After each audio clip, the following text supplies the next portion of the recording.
March 15th, 1944. Inside the dimly lit rooms of the Japanese Naval Intelligence Headquarters in Tokyo, Commander Atsuzo Kurihara sat hunched over a pile of radio transmissions, his fingers drumming against the polished oak desk.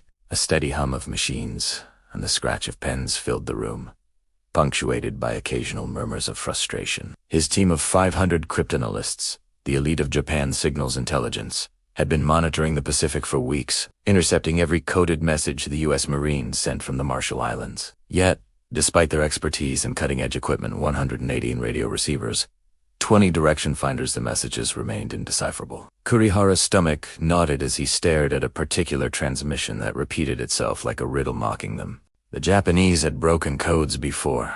Diplomatic communications, naval orders, even the State Department's purple code had fallen into their hands like ripe fruit. But this was different. Each transmission seemed to shimmer just beyond understanding, the characters and words forming patterns that twisted away whenever approached. Something one was defying centuries of cryptographic progress.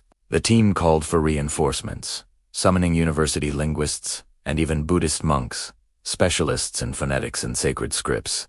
But hours turned into days, and no progress emerged. They were trapped in a web of sound and sense that no human mind could untangle. Unknown to Kurihara and his entire staff, they were facing what would become the only unbroken military code in modern history, a code not created by machines, nor written in conventional cipher, but rooted in the centuries-old language of a people who had roamed the deserts and canyons of the American Southwest long before the Pacific War had begun. This was not a matter of mathematics or logic, it was a matter of culture and history, encrypted in the syllables of a living tongue. And yet, the Japanese could not know how close they were to the edge of a cryptographic abyss. While Kurihara's team wrestled with baffling phonemes and alien rhythms, an entirely different battle was about to unfold on American soil. In the arid landscapes of Arizona and New Mexico, a man named Philip Johnston, a white civilian who had spent his childhood among the Navajo, was preparing to offer the Marines an idea that would transform the way wars were fought. A single insight, he believed, could render all of Kurihara's efforts futile. But convincing the military of the power of a language as code would require daring, persuasion, and the vision to see the potential where others saw only words. As Japanese analysts pored over recordings, replaying every intercepted phrase on wax cylinders, their frustration grew. The hours ticked by. An annoying unease settled among the cryptographers. Could it be that they had finally encountered a barrier they could not breach? Even as they debated sending requests for help to scholars across the empire, the truth remained hidden. The Marines had enlisted a force of speakers who would speak in a language so foreign, so structurally complex, that it would leave the most brilliant minds utterly baffled. Kurihara's eyes lingered on one transmission that seemed to pulse with meaning just out of reach. The voice, filtered through static, carried a rhythm that sounded almost familiar. Yet every attempt to attach sense to sound failed. "Perhaps it is a dialect we have never encountered," muttered one young cryptographer, tapping nervously on his slide rule. "Or a secret form of encryption," another whispered, barely audible. And so, the Japanese, masters of intelligence and analysis, were confronted with an enigma that machines could not solve, scholars could not decode, and logic could not comprehend. Meanwhile, back in the United States, Johnston's plan was coalescing into reality. With the support of the Marines, he began identifying Navajo men whose knowledge of their native language could be transformed into the most extraordinary military tool of the 20th century. This was a race not of armies, but of understanding. Between a language preserved over millennia and a military desperate to communicate securely across vast oceans, the stakes were immense, the pressure immense, and the question lingered.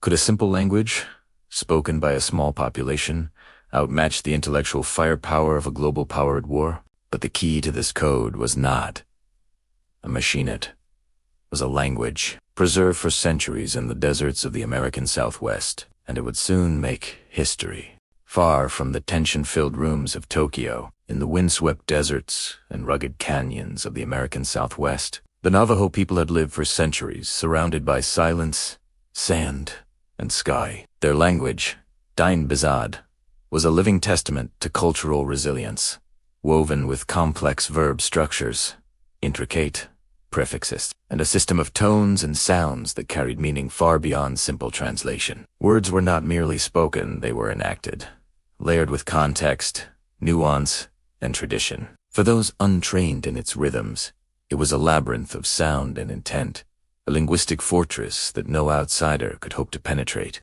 Philip Johnston, a man who had grown up among the Navajo and understood the subtle cadences of their speech, realized something extraordinary in the aftermath of Pearl Harbor. As he observed American military communications faltering under constant Japanese interception, a radical thought formed. What if this unbroken, complex language could serve as a weapon of war? Johnston approached the Marines with a proposal that seemed almost fantastic. Navajo men to create a military code based entirely on their native tongue.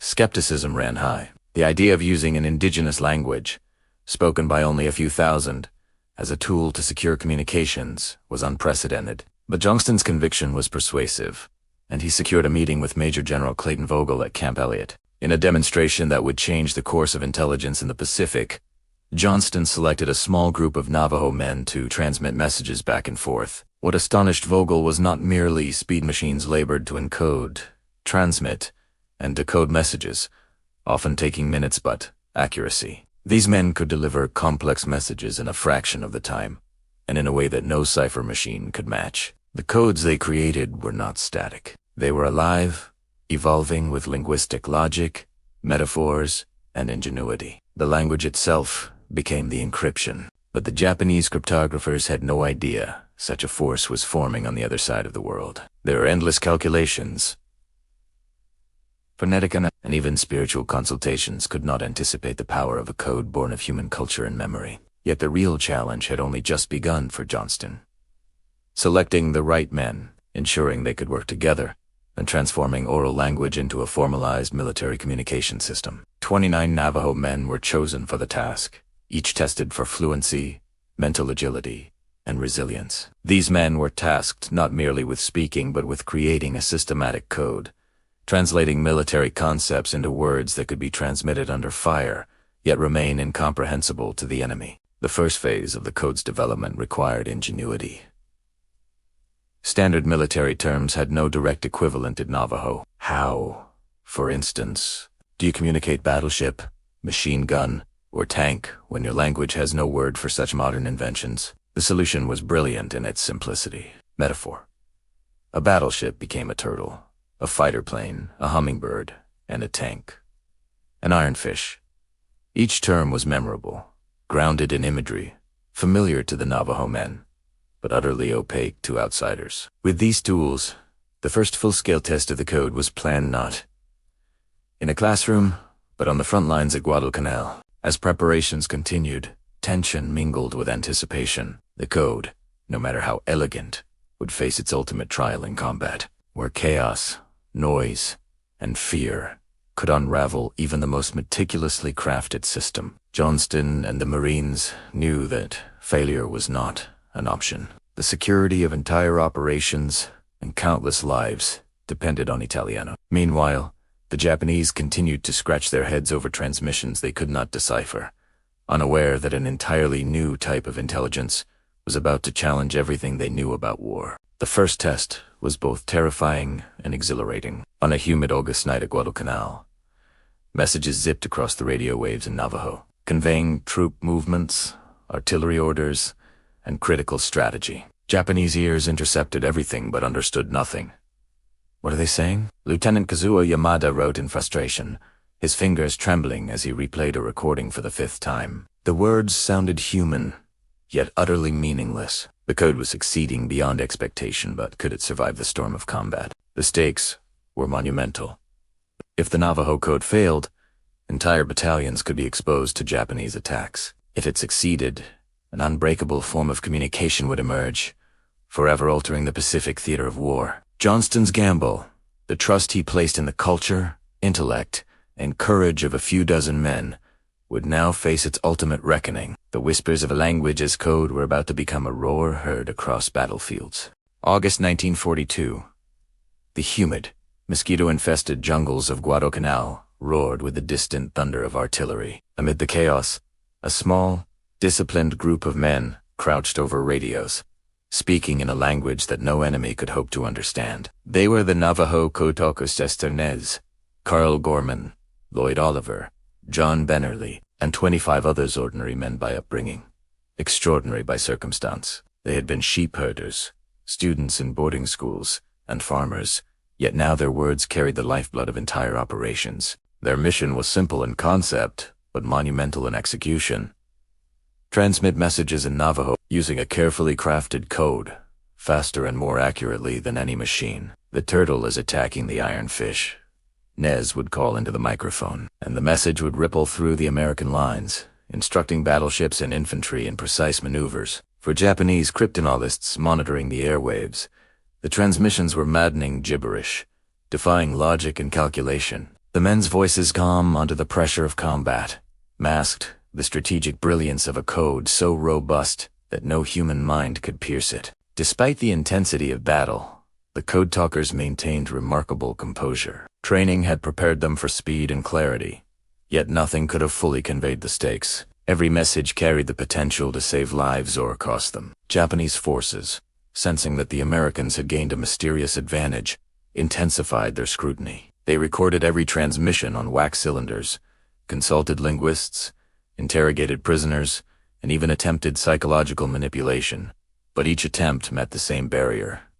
Comprehension was impossible. Lieutenant Kasuo Yamada, one of Japan's finest intelligence officers, wrote in his journal with growing frustration, "The words sound like language, yet no meaning can be discerned. They are ghosts that speak and vanish." One young Navajo soldier, Joka Yumiya, would become a symbol of this resilience. Captured during a reconnaissance mission, he endured months of interrogation, deprivation, and torture. Japanese officers demanded he reveal the code, threatening death at every turn. Yet he spoke nothing, and the code remained unbroken. Even in captivity, the ingenuity of the Navajo language, reinforced by the carefully designed military code, proved impervious. News of these successes traveled back to U.S. command.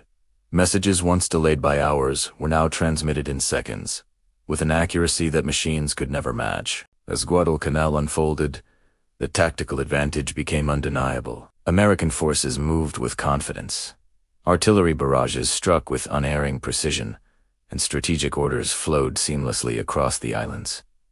The Japanese could predict nothing. Every attempt to anticipate movements failed. Kurihara and his cryptographers, thousands of miles away, wrestled with their instruments in vain, replaying recordings of the infamous turtle and iron fish phrases over and over, yet understanding nothing. The code had revolutionized the battlefield, not through technology, but through the ingenuity of human language. The success of the first missions brought both relief and a renewed sense of purpose. The code talkers proved that culture, heritage, and intellect could combine to create a weapon stronger than any machine. Each message sent carried with it the unspoken promise of safety for soldiers on the front lines, and frustration for the enemy listening helplessly. As reports came in of coordinated maneuvers that Japanese intelligence could not anticipate, the Navy and Marine Corps recognized that they had stumbled upon something unprecedented, a communication system that was fast, precise, and completely secure.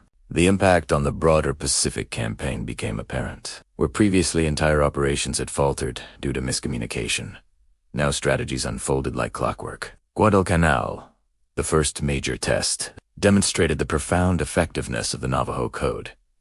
Yet questions loomed.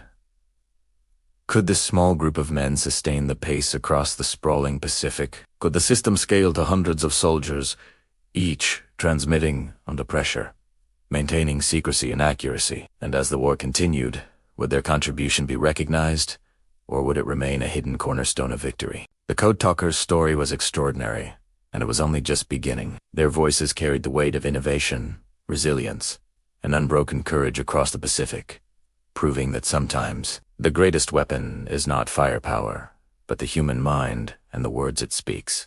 Before we move on to the final chapter, don't forget to subscribe and like this video. The incredible story of the Navajo Code. Talkers deserves to be shared so more people can witness how courage, culture, and language shaped history. By 1943, the Navajo Code Talkers program had grown beyond its initial 29 members. The Marines established a formal training school at Camp Pendleton, California, where classes cycled every 8 weeks, churning out a new generation of code talkers who would carry messages across the vast expanses of the Pacific. The curriculum was intense. Trainees memorized the Navajo alphabet, learned hundreds of coded terms for military equipment, and practiced rapid message transmission under simulated combat conditions. Precision, secrecy, and speed were drilled into every soldier, ensuring that each transmission would be flawless when it mattered most. The operational impact was immediate and profound. Battleships, infantry, and aircraft units could now coordinate movements with unprecedented efficiency. Artillery strikes landed on target, and troop movements were invisible to Japanese intelligence, where previously delays, misunderstandings, or intercepted messages had caused chaos. The code talkers created clarity in the fog of war. Japanese officers remained frustrated and powerless, unable to decipher a single strategic transmission. For months, even their top linguists, mathematicians, and cryptographers were left grasping at ghosts. Despite the critical role they played, the code talkers were largely invisible to the broader war effort. Their work was secret, their names unrecorded in official dispatches. Yet the consequences of their actions were tangible. Lives saved, missions secured, and victories achieved that might otherwise have been impossible. In the skies over Iwo Jima, the jungles of Guadalcanal, and the beaches of Okinawa, the voices of the Navajo men guided soldiers safely through the chaos of war. 15-second messages that could be transmitted in the heat of battle often carried more tactical weight than hours of conventional communication. Beyond immediate military outcomes, the program preserved the cultural legacy. The Navajo language, once at risk of decline under decades of boarding school assimilation policies, was now recognized as a living tool of ingenuity and survival. The men who spoke it in combat became both warriors and guardians of their heritage through their courage and intelligence. A centuries-old language became the unbreakable link that secured critical victories for the United States. As the war drew to a close, hundreds of Navajo code talkers had served across the Pacific. Yet recognition did not come immediately. For decades, the stories of Chester Nez, Joe Kalumia, and countless others were hidden under the veil of classified military operations. Only in the later decades of the 20th century did their contributions receive public acknowledgement. As historians, veterans, and journalists work to uncover their extraordinary impact. Today, the code talkers are remembered not only for their military success, but for their role in blending cultural heritage with innovation, proving that language itself can be a weapon, a shield, and a bridge. Their legacy continues to inspire museums, documentaries, and educational programs. Honor the courage, intellect, and resilience of the Navajo men who spoke in a tongue no enemy could decode. Military strategists study the program as a masterclass in human-based encryption, while communities celebrate the resilience and relevance of a language that once lived quietly in the American Southwest. The story of the code talkers reminds us that ingenuity often comes from unexpected places, that the human mind can surpass machines, and that the unassuming can become extraordinary when opportunity and courage align. And so, the unbroken voices of the Navajo code talkers echo through history not just as an unbreakable code, but as a testament to the power of culture, creativity, and unyielding bravery. The next time you think of war, machines, and strategy, remember that sometimes the most formidable weapon is the one spoken, preserved, and carried in the hearts of those who understand its power. How many lives were saved in mere seconds by messages spoken in a desert language? Could any other code have achieved the same effect? And how will history remember these unsung heroes whose words changed the course of the Pacific War forever?